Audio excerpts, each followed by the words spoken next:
टिवाडी RTO सीमा नाक्यावरती प्रचंड प्रमाणात चाललेला भ्रष्टाचार थांबवण्यासाठी परिवहन आयुक्त कार्यालयाला मुंबईला मी निवेदन दिलेलं आहे आणि आपल्या जिल्ह्याचे पालकमंत्री प्रताप सरनाईक साहेब यांनाही निवेदन दिलेलं आहे।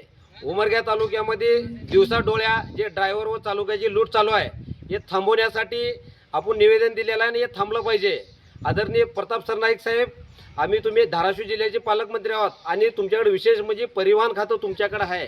हे कुठं तर दिवसा डोळ्या चाललेलं चालकाची लूट थांबली पाहिजे आणि विशेष म्हणजे खाजगी जे एजंट आहेत, खाजगी जे इथं गुंड प्रवृत्तीचे लोक तिथं जे वावरतात आणि तिथली CCTV सुद्धा चेक करण्याची गरज आहे। तेच लोक एक महिना 2 महिने कायमचे तिथे दिसत आहेत आणि वजन काट्यावरती सुद्धा त्यांनी टॉमीनं ओव्हरलोड गाड्या जे जातात त्याच्यामध्ये शासनाचा लाखो रुपयाचा महसूल बुडू लागलाय व स्वतःची त्यांनी टॉमीनं वजन काट्यावरती कमी करून तिथलं स्वतःची पोळी बाजून घेऊ लागलेत आणि CCTV सुद्धा विरोध दिशेला फिरवलेले याची सुद्धा चौकशी करून संबंधितांवर कारवाई करण्यात यावी ही विनंती आहे।